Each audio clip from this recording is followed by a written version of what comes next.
Higher, maybe. Thank you. All right. Good morning, everyone. Hear me okay? Great.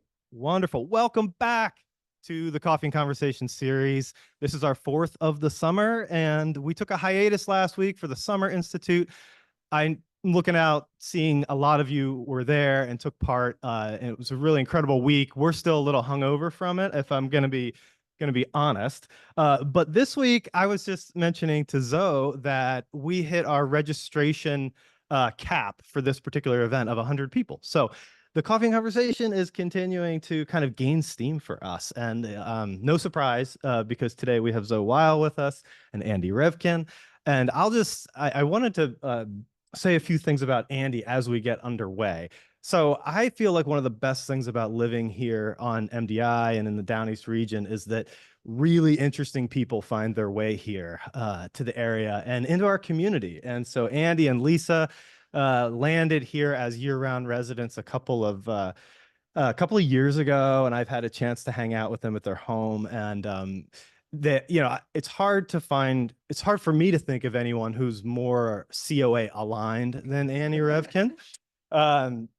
His career as an environmental journalist is distinguished, and he's also a wicked talented musician, multi-instrumentalist, and I've just caught a couple fun things that he's done, and I look forward to more of that. But a lot of people may have come across Andy if they care about the environment. I certainly had before I had the chance to meet him. He did quite a stint at the New York Times, 95 to 2009 as an environmental reporter there. Prior to that, he was at Discover Magazine, Science Digest. I'm picking some of this off your Wikipedia page there, Andy. And then more recent history, he was the founding director of the Initiative on Communication and Sustainability at Columbia's Earth Institute. It's been part of books, film projects, all kinds of things. And these days, when I see Andy pop up on my feed, it's usually on LinkedIn, and he's usually interviewing someone particularly interesting through a program called Sustain What. And I more or less think I have my head around that, but not completely. I'll mention one. Anyway, so Andy, thanks for being part of this and coming back as an interlocutor, because you've helped us with a couple of other sessions over the years. I did. So no surprise that he connects with COA, kind of finds his way to us, but also connects with Zoe, who's also a wonderful member of our community, co-founder and president of the Institute for Humane Education. What a beautiful concept. And I'm not going to get into your bio so much, Zoe, but I'm so grateful that you're here today. Written many books, you've spoken in many forums, won awards, and all kinds of interesting things. And today we get to learn a little bit about the Solutionary Way. Transform your life, your community, and the world for the better. Can't wait to dig into what this is all about. So with that, just want to thank you both for being here, being part of our community, and sharing your thoughts with our good community. Thanks. You, John. Thank you, John. Sean is a musician too, and we will get a chance to jam. I'm actually playing for a main monitor that's the climate news operation. They're having a thing at the Fogtown in Ellsworth tomorrow evening around 5:30. So music matters to me, but this book really matters to me, The Solutionary Way. This is the copy that Zoe sent way back, and I was thinking about writing something in support of it, and I did. But you can always tell when I like a book by the scribbles. The scribble count is high on this book, and I'm just going to mention one scribble that I made back then. I was looking at it again today, and it to me is a big chunk of what we're going to talk about. What the Solutionary Way is, I wrote, it's a practice, not a toolkit, and or like a roadmap. A roadmap implies you know where you're going. You know, it's a map of the known universe. And this century that we are in the middle of, well, 25% of the way through, thinking that the past is a guide to some kind of coherent map for how to go forward is sort of fantasy thinking.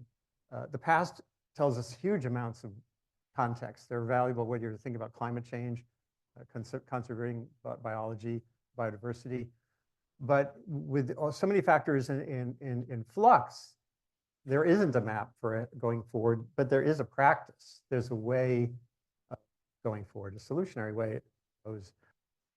articulation of that. My Sustain What project is even the reason I embraced it. Know Zoe and Edwin, her husband, who's a fantastic person as well, is because we do have this synchrony in so many dimensions and how we think about the problems we face don't always call for granular solutions. So, but Zoe, I was involved in since 1992, in a way, in framing a new word, the Anthropocene. I had written about this back then in a book. It's become a concept in sustainability thinking. And it's a word that clearly has found its way into a small chunk of the world's thinking. You know, probably 99% of the people on the planet have still not heard that word. So solutionary, why do we need a new word? What is about, how do you define, what's the Merriam-Webster? The Zoe Weil Institute for Humane Education definition is a person who can identify unsustainable, unjust, and inhumane systems and transform them in ways that do the most good and the least harm for people, animals, and the environment. So that's the definition. And the reason that we need this new word is because solutionary is not synonymous with problem solver. So an engineer can solve the problem of damming a river or blowing up a mountaintop for coal removal. They're not a solutionary. Embedded in this word is this ethical imperative to do the most good and the least harm. Solutionary is also not the same as a humanitarian, because solutionaries are attempting to address the causes of problems, not only to try to, offer some help when a problem has happened, like a humanitarian. Now, obviously, we need humanitarians, but if we don't have solutionaries, we're going to just see these problems continue. So that's why we need a new word. And it's a good one. So you brought up, we're going to step back a step to the Institute for Humane Education. When Lisa's mom is from Winter Harbor, my wife, and that's why we've been coming up here for decades and before we moved here. And when we were driving through Surrey off and on, we saw this sign for Institute for Humane Education here in the middle of rural Maine. And I was thinking, what the heck is that? And my wife works in sustainability education, and they got more involved in understanding what you were doing. So a quick sketch on what and why here. What is that entity? How does it work? And then why here? Why in Surrey? Yeah. So the Institute for Humane Education has sort of three-pronged goal to promote the field of humane education, which explores the interconnections of human rights, environmental sustainability, and animal protection, to train people to be humane educators and who can essentially educate other people how to be solutionaries, and then to bring thought leadership to this field and to share these ideas, which is part of why I wrote that book. So why Surrey, Maine, of all places, is simply because my husband, Edwin, and I, we were living in Philadelphia. We longed to live in a non-urban place. We were looking all over. My husband is a veterinarian, so he could apply for jobs. And we visited here and fell in love with it. And we knew that the Institute for Humane Education would be international in its scope. And we are. So we have a big presence here in Maine. We're actually this year going to have trained 300 Maine teachers to bring solutionary focused learning to students across every county in the state. But we're also in 26 other countries on 6 continents. We're working in Africa and Asia and South America and Europe. And so it really didn't matter in this age where we were headquartered. Just so happens we got lucky and got to be headquartered in this beautiful place. As we all are so lucky to be headquartered here, in essence. You've written a book that's sort of a guidebook to the solutionary practice for teachers. What is this book for, and why this book now, and for whom? So at the Institute for Humane Education, a guiding principle for us is that education is the root system that underlies all other societal systems. And we believe that if we can educate a generation of solutionaries who have the knowledge and the skills and the motivation to work together across any divides and differences and collaborate to solve problems in our communities, in our nation, in the world, that we truly can build sustainable, just, and humane systems across the board. So that's our general philosophy. At the same time, we cannot wait for a generation of solutionaries, because many of the problems that we face are potentially catastrophic soon. And so I wrote this book so that everybody could become a solutionary, not just the next generation. And so the book is really written for anybody who wants to make a difference.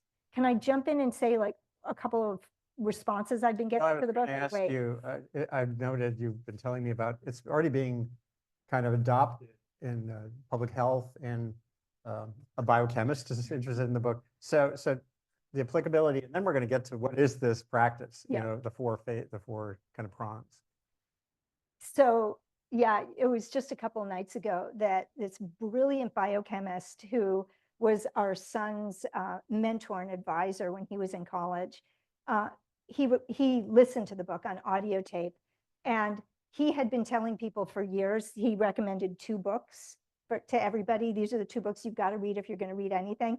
And he just added The Solutionary Way as a third, which was such an honor. He's a biochemist, right? I wasn't writing this book for biochemists. Right. And Jared Fishman, whose work at the Justice Innovation Lab, I mention in the section of the book on criminal justice solutions. He read the book, and he's now going to be using it with his law students at George Washington University. And so this sort of thing has been happening. A doctor read the book. He has a couple of clinics. He's using the book with his entire staff reading it. And 2 weeks from tomorrow, we're going to be holding a free webinar on Zoom. If any of you are interested, we have a QR code at the book signing table, and you can just take a picture of it and register if you want to come. This webinar is on public policy. So how do you apply the solutionary framework to public policy? So just so many different people from so many different walks of life are finding something of value in this approach. So let's get to the sort of nuts and bolts a little bit. It reminds me, I was gifted to get to know Ted Keel, who in New York City had been a famous labor lawyer.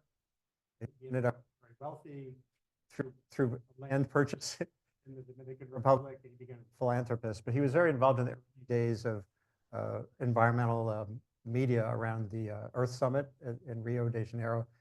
But I asked him, he became an advisor to me just in dealing as a journalist with complex questions, in the way he said you could break his role in labor mediation was to break down the dispute, was to say, what actually are you arguing about?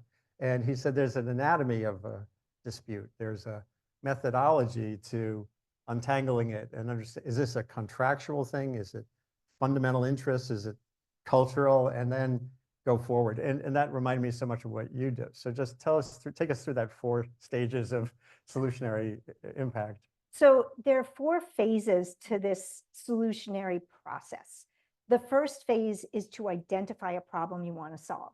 Now that sounds so basic, like why do you need a whole phase dedicated to that?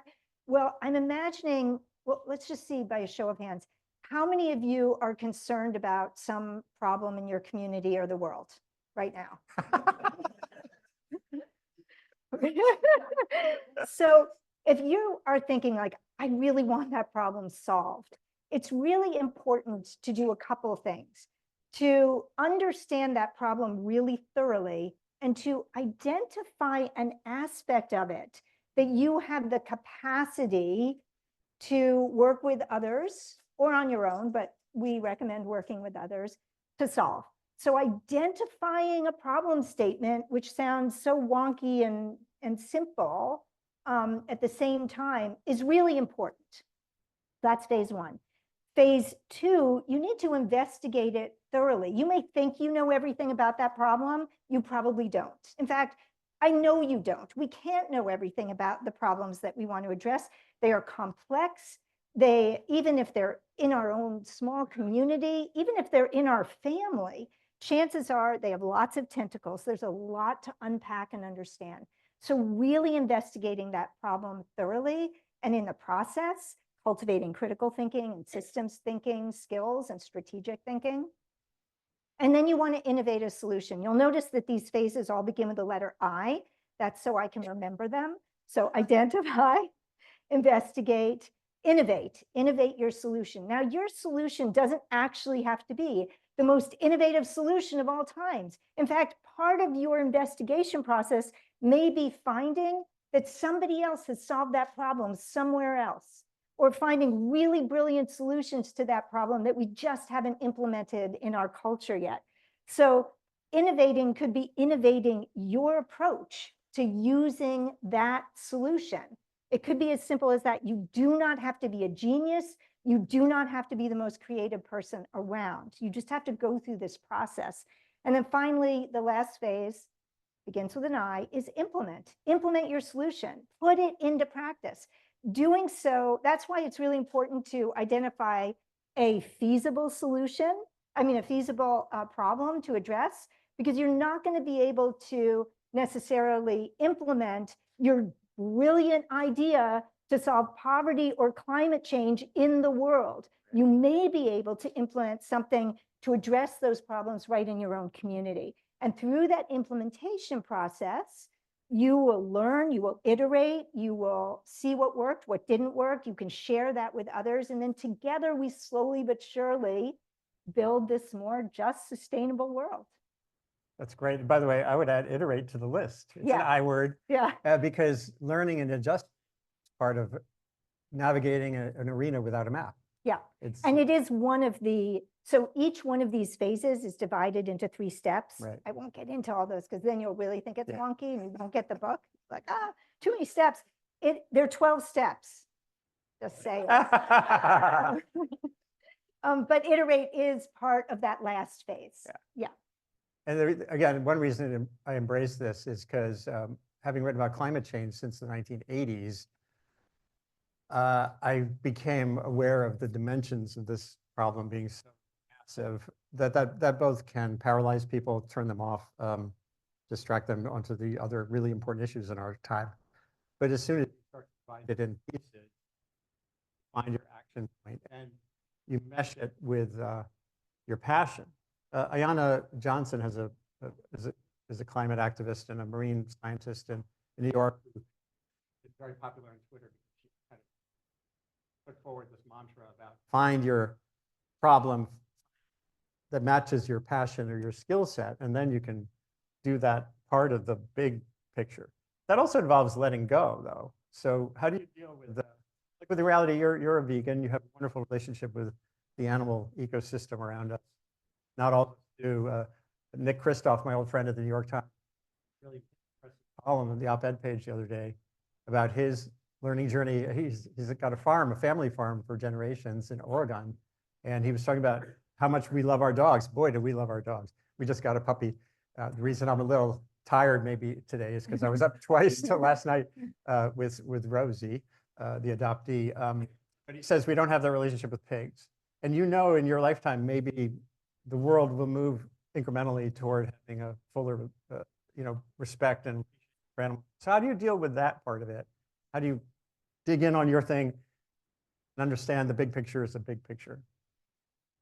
So I'm going to answer that, but I want to go back to what you were just saying about Ayanna. So some people, they might think, well, I can't be a solutionary because it's just too big. It's an imposing kind of word. Even I call myself a solutionary, but it's hard for me too, because it means a lot, right? And it's not easy to be. So here's my prescription for going on the process of being a solutionary. It's very similar. The first thing to do is to ask yourself, what do I care about? What do I care about solving? What problems worry me, concern me? The next question to ask yourself is, what am I good at? And, you don't even know all the things you're good at because we haven't tried everything, but some of the things you're good at. And so what are they? And then the third question is, what do I love to do? And again, you might love to do other things in the future, but what do you love to do right now? If you can find the place where the answer to those 3 questions meet, you're on your way to being a solutionary, but even more, your life is golden. Because when you find that place, and I was lucky enough to find that place with education and writing and what I care about, which is kind of everything, which gets into your next, the next part of your question. I was able to find that. And it's been a real gift to be able to lead a life of purpose and meaning because of that. And we can all do that. So let me see if can you repeat that last part of your question? Sure. It's about sort of giving up on the big picture. No, when you're on a big journey through a tough century, a lot of uncertainty, and you have a passion about animal humane treatment, humane relationships with other living things. And and I actually this morning, because of your influence and others, I realized I think this is fake leather. I'm not sure, but I'm thinking about it because I have vegans in my life. I'm not a vegan. So we're in a world that's consuming massive amounts of meat, and with climate impacts, unbelievable moral impacts. And you do your thing. So how do you deal with the emotional baggage, the emotional weight of the bigger picture? So for me, the most helpful way, and I think that this can be true for everybody, to manage the level of cruelty and destruction in the world, whether it's to animals, like you just mentioned, or it's to people, or it's destruction of our environment, is to really introspect and recognize where I fall short and where I fail, so that I stop judging others because they're not doing the exact same thing I'm doing. So I strive really hard to do the most good and the least harm through my choices, from my diet to what I wear to what I do for work. And I fail every day of my life, as do all of us. And reminding myself of my own challenges with living according to that principle of doing the most good and least harm humbles me and keeps me non-judgmental of others. And whatever the thing is that we care about, that we are righteously working to do our very best at, you're going to find other people who aren't doing that, and it's really easy to judge them. And so that's how I do that. That's a beautiful way of framing it. There are other things in the book that take it away from being just a laundry list of practices and the like. They're drawn from your life, and they relate to what you were just talking about. We live in a world of deep polarization. Luckily here in Maine, our Des Moines town meetings are unbelievably cooperative. They don't argue about the school budget, et cetera. But especially online and sometimes in person. We're now in a stage of polarization that's really historically rare in this country and in other countries.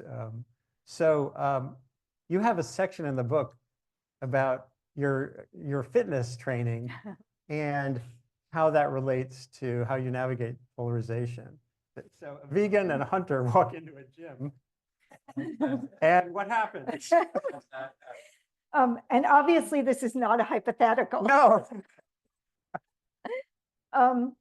So you all know I'm vegan. I've been vegan for 35 years, and I became vegan for the animals because I did not want my diet to cause unnecessary suffering and harm.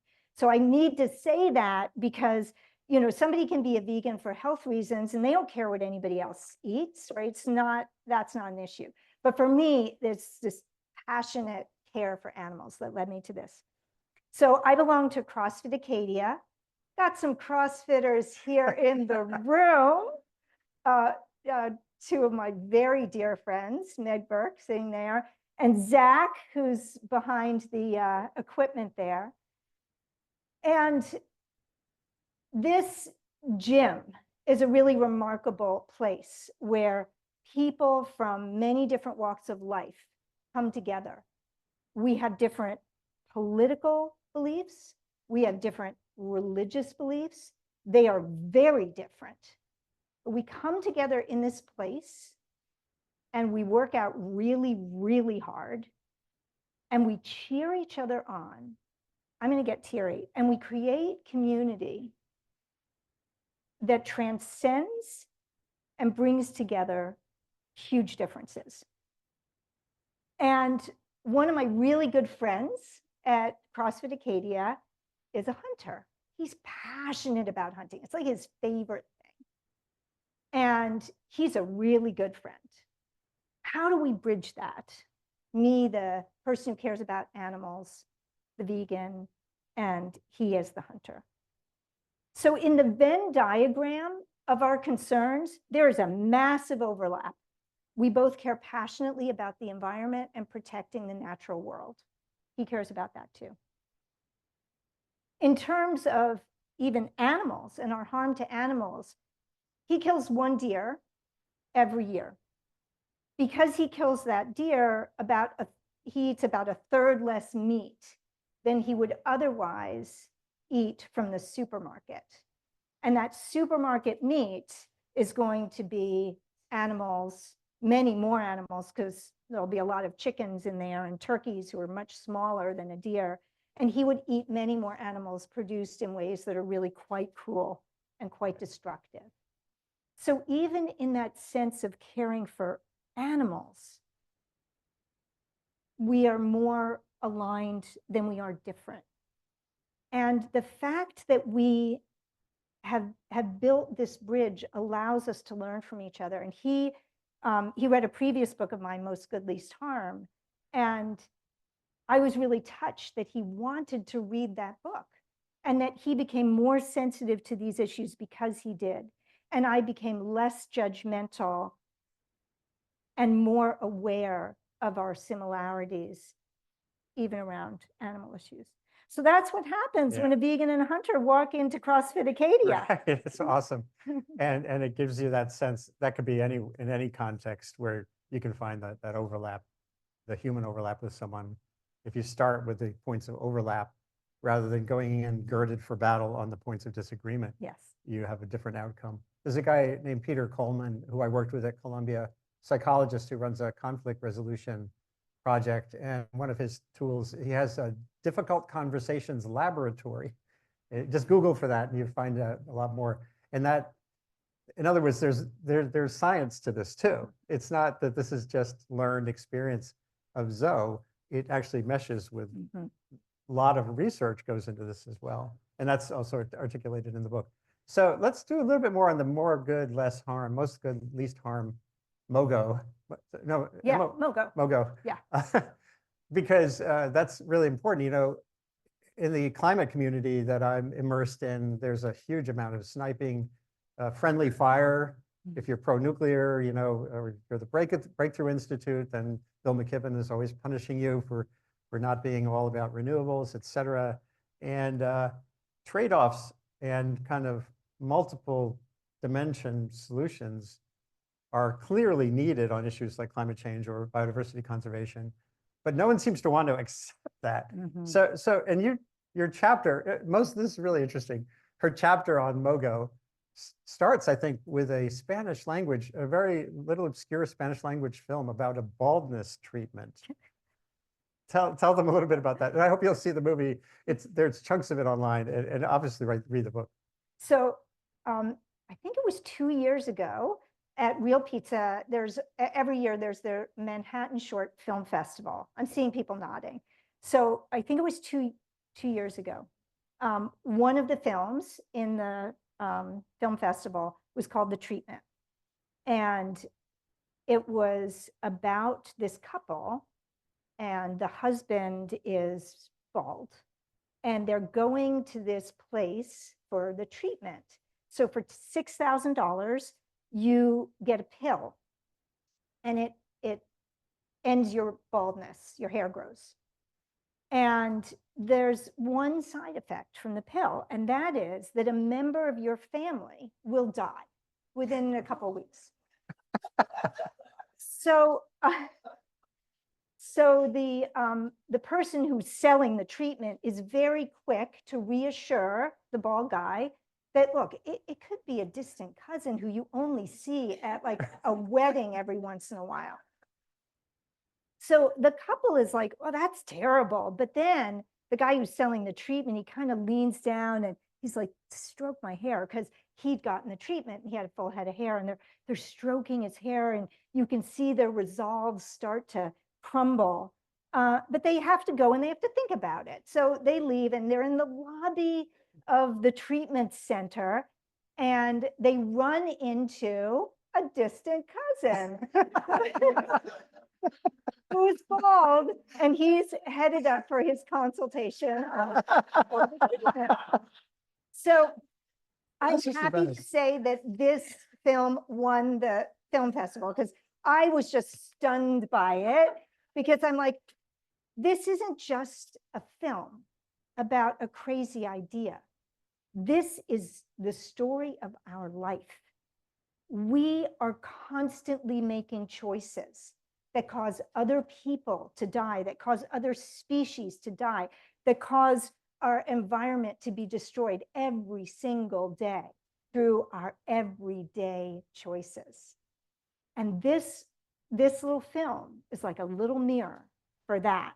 And so that's how I start the chapter on how do we make personal choices to do the most good and least harm, because, you know, you can be a solutionary who doesn't make personal choices that are aligned with your values, but then a lot of people are going to consider you a hypocrite.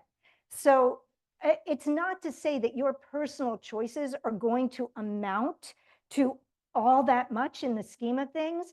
But if we don't strive to walk our talk, if we don't make choices aligned with our values, why should anyone listen to us?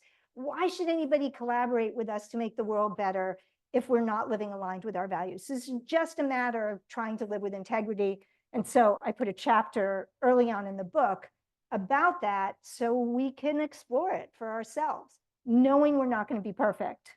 Right. So I'm going to turn to audience questions in a couple more minutes, but I've got two more. And one of them is about another section of the book that I loved, which really does draw out of your experience here in Maine in another interesting way. And it involves improv comedy in this part of Maine. And the lessons are really interesting. I just have to mention that one of my favorite niches of the environmental activism movement is the yes men. They're these pranksters. There's a guy at Rensselaer Polytechnic Institute named who launched this a long time ago, and they really incorporate humor deeply into what they do to create messaging around overconsumption, corporate misbehavior, climate change, and they call it laughtivism. So humor, in that sense, can matter a lot, because it's hard to get. It's easier to engage, and you're quicker to sort of.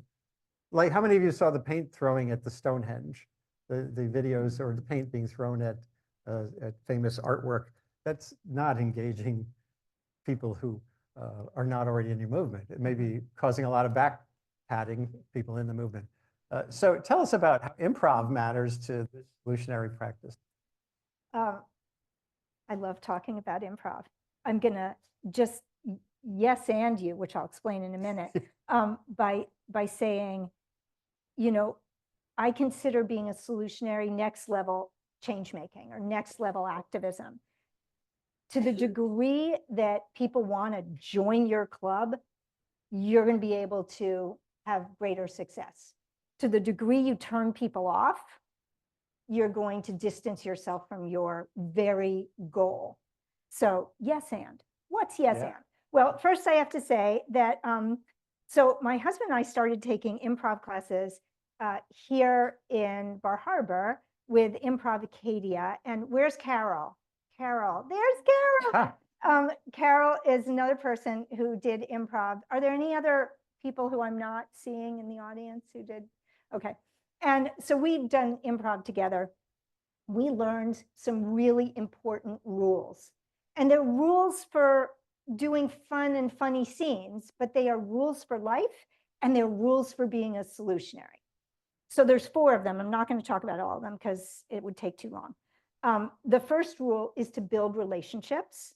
The second rule is to embrace this concept of yes and. The third rule is to bring the love. And the fourth rule is to help others shine. So I'm going to talk about the first two rules.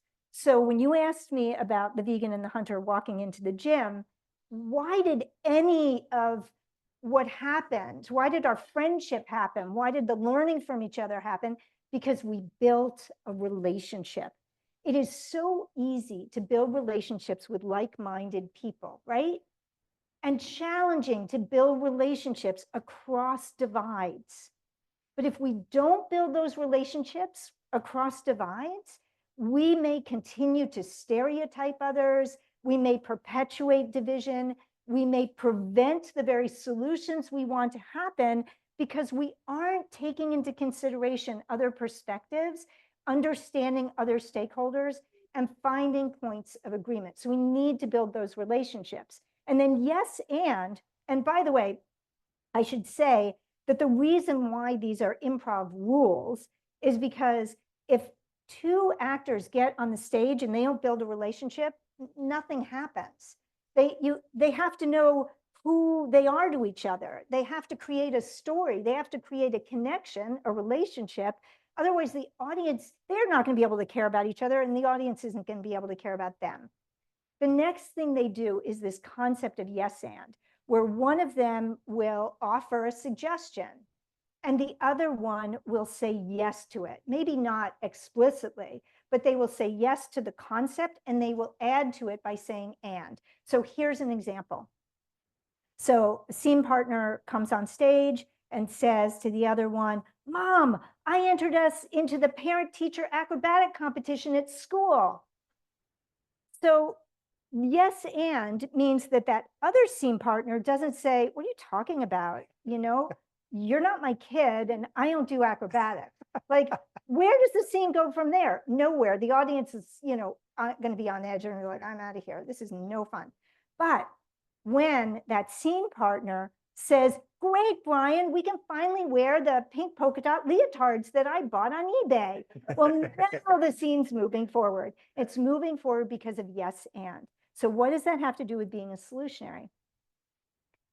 So when my friend at CrossFit, who's the hunter, is talking about hunting, and I don't want animals killed unnecessarily, where's the yes and? Well, when he talks long enough and I find out about how that one deer who he kills enables him to eat vastly fewer animals from the supermarket, there's my yes. There's my yes. When he talks about protecting the environment, there's my yes. And then I can add an and, my thoughts about it. And then he can add his yes and when he finds something to agree with. And together that process can lead us toward the bridge building we need, particularly in these polarized and divisive times, to find places of agreement. And I'll just say that this doesn't come naturally to us as humans. We're much more oriented toward thinking in terms of us and them. That comes very naturally to human beings. And side taking has become the norm. So it's become the norm in politics. It's become the norm in many of our systems. It's the norm in the media. I know you've been a journalist, so you know what I mean. Yeah. And so how can we dispel that? And I'll tell one story and then I'll stop. So I think it was 2009. I'm driving in my car. I'm listening to the radio, and there's sort of an advertisement for an upcoming debate sponsored by NYU on whether or not the United States is responsible for Mexico's drug wars. And I remember thinking, like, what an odd thing to debate. Like, why is NYU going to bring together experts and brilliant thinkers to debate this very narrow question of culpability for Mexico's drug wars? Why not bring these incredibly smart experts together to talk about how do we solve Mexico's drug wars? Or what are the causes of Mexico's drug wars? Issues like poverty and inequity and lack of access to education. And what about the impacts of drugs in terms of overdose deaths and abuse? What if instead of debating culpability, we actually brought people together to solve the underlying problems embedded in that question. And that's something that we can all do. We can learn when somebody presents us with an either or, we can learn to reject that either or in favor of saying, what is the underlying problem we're talking about here? What can we agree on? What can we yes and? What can we come together to solve? That's great. I'm going to hold off on my last question because I want to hear from the audience here. So if you have a question, Sean has a microphone. Raise your hand. Try to keep it as brief as you can. Great. And so we can fit in a bunch. I'll also just ask people to speak right into the mic so that the folks online can hear you. Thank you. I've been following the sort of the world of climate change activism, just mostly from the sidelines, but can you place your group within the myriad of other groups or organizations? It's kind of a yes and thing where people may have a lot of overlap with you, but they may be focused on, they may express it in another way, like preserve life or something. But I want to add also with Andrew, why is there all this finger pointing and shooting arrows at each other? Those are very related.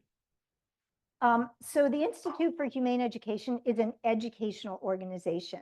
So we have a graduate program that's with Antioch University, the only one of its kind actually that incorporates human rights, environmental preservation, and animal protection as core issues in a graduate program. It's offered online. And I say that to say, because we are an educational organization, we don't advocate for specific positions. We provide people with this solutionary framework and with knowledge and with information so people can find their own path. So you won't find us lobbying for a specific position beyond educating young people to be solutionaries. And what I would say is the skill set that this training offers is something that environmental groups and philanthropists should think about adopting, like doing, so that they can then relate to other groups with other positions more effectively. And collaboration is a really important part of this.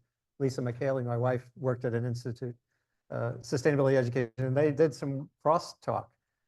What happens in a world of finite resources in the environmental community is everyone wants the spotlight and the funding, and they don't want to acknowledge complexity, because if you acknowledge complexity, you're giving room for your competing solutions. And there's a lot I've written about that. My Sustain What project and my blog at the NewYorkTimes.earth were all about digging in on those dimensions. So just search for Revkin and the phrase response diversity, and you'll see reams on that stuff. We had one over here. Yeah. I will just add that you just mentioned philanthropy. And one of the things that's challenging for an organization like ours is that philanthropists, people who want to donate money, don't see how essential it is to become the systems thinkers and the collaborators for change. And so they may give money on this direct action and fail to invest. This is my way of saying, if you want to support a great organization, I've got one for you. And I also want to say that hopefully many of you will want to get the book, but I also have a sign-up sheet back there, and then you can find out about what we're doing. We don't sell or trade our mailing list, so you're not going to be inundated, and we'd love to have you sign up, and I'm happy to talk to anyone too.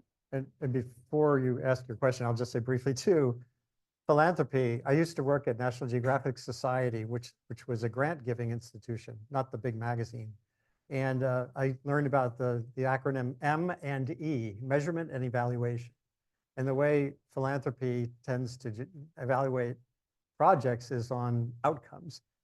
And they invest for outcomes, even if they're unrealistic or the wrong outcome, more than on capacities. And what we need to find out in that arena is how to invest for capacities, the capacity to think systemically, the capacity to collaborate.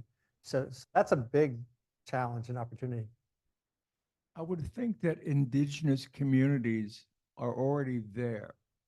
Do you have an interaction with them?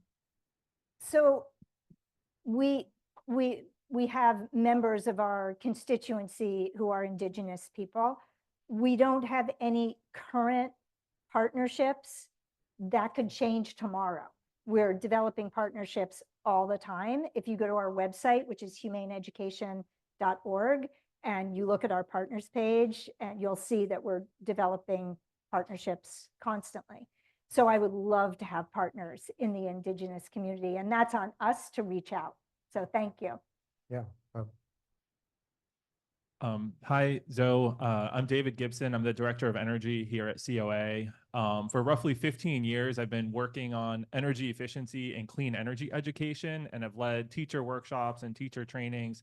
And I was just stunned to learn that with the billions of dollars in funding through the Inflation Reduction Act and the Buildings and Infrastructure Law and other things Biden has passed, that there was zero funding for climate and clean energy education. And that seems like a huge lapse in the federal funding, particularly where they funded billions of dollars in infrastructure and clean energy projects, and who do we expect to be doing that work? So I'm just curious if you could speak more to the teacher trainings and the impact that you're having in the community, and if you have some magic source of funding, or it sounds like you're looking for donations and that sort of thing, but if you could speak to that. Sure. Well, right now, our work in Maine is through government support. So I'm excited about that. And Maine, the state, is looking for more state funding so that we can continue this.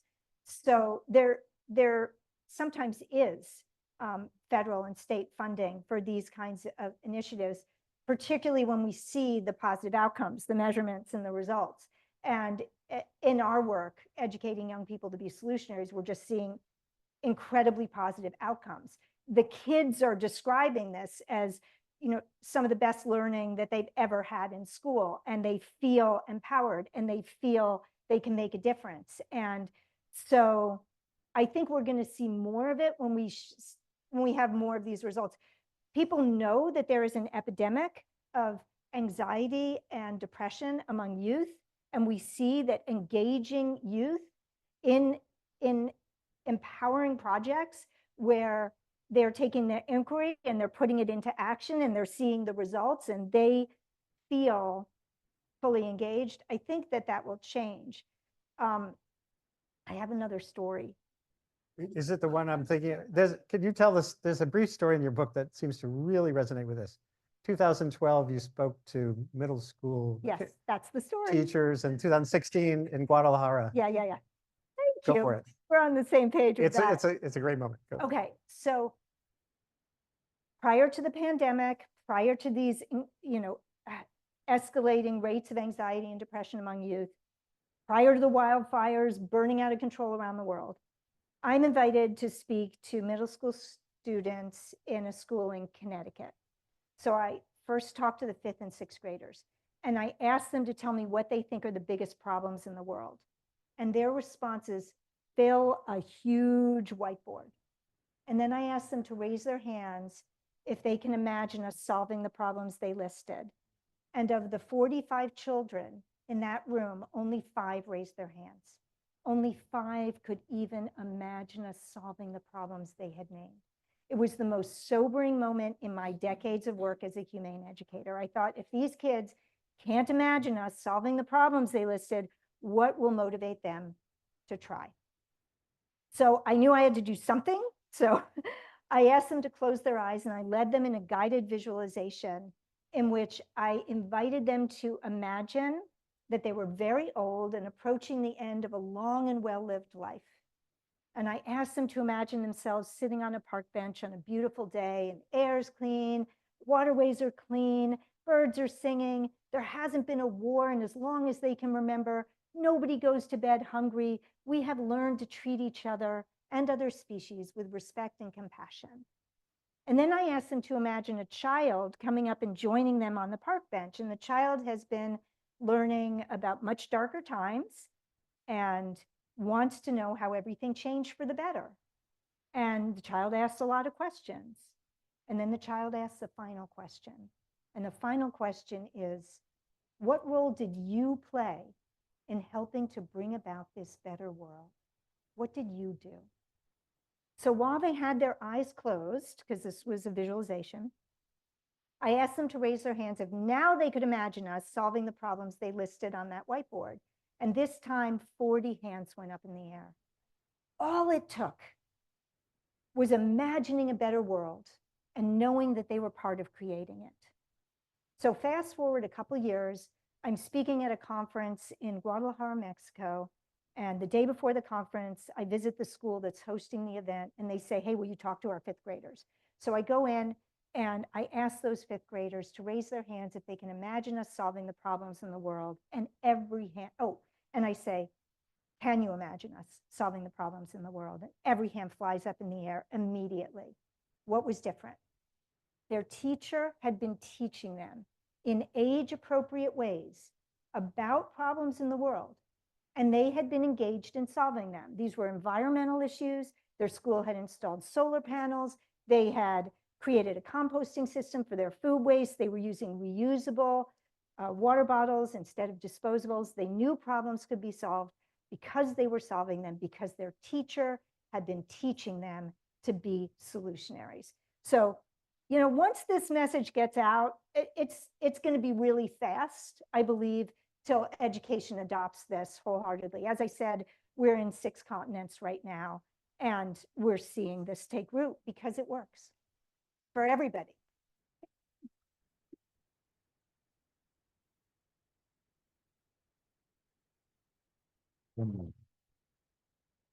Hi, Gray Cox. I teach philosophy and peace studies and AI-related things here at the College Atlantic. Thank you so much for your presentation. I would very strongly advocate for solutionary kinds of approaches that draw on skills in mediation and conflict resolution, conflict transformation, peacemaking, so on. It's really important. And being at a school for human ecology, it's the bread and butter of how we approach issues generally. But I'd like to invite your comments on or thoughts on a problem that occurs sort of at the edge cases or the limiting cases for doing solutionary approaches. In the context of mediation of divorces, for example, one of the common kind of guidelines people emphasize is, well, there may be a certain point at which if you have severe power imbalances between, say, a man with a secure job who's physically abusive to his wife, and you're trying to mediate the divorce, at some point you may have to ask, maybe mediation isn't right. Maybe I need to be step in and advocate to empower this person, right? And there are lots of situations like that may have to do with relationships between countries or others. So I'm interested in how you understand that kind of limiting case for solutionary approaches and the role of sort of advocacy that draws another set of skills. Great question. That is a great question. So one of the things that I write in the book is, even though either or thinking and side taking is something we should resist, that in itself is not an either or. In other words, we shouldn't never take sides. That would be another either or. There are times we do have to take sides. There are times when things are presented to us. I mean, every bill that is in Congress is going to be side taking, right? You're going to vote yes or no. We're going to be voting in an election in November. We're not going to have all the solutionary choices we might want. We are going to have to choose. So this is a both and. To me, this is a yes and. To the degree that we can strive to build those bridges, to embrace yes and, to bring the love, to help others shine, those rules from improv comedy, let's do it. And there are going to be times to take sides. Yeah, and there are times when it ends up in the courts, when there's a judge, when there is a system, when there's governance. And that's why protecting those institutions, which was discussed last week at the COA Summer Institute, is a key part of building the landscape where this can all play out. This has just been a wonderful conversation. I can't wait for it to be posted online so I can share it widely. Thank you so much, Zoe. Thank you so much, Andrew. Thank you.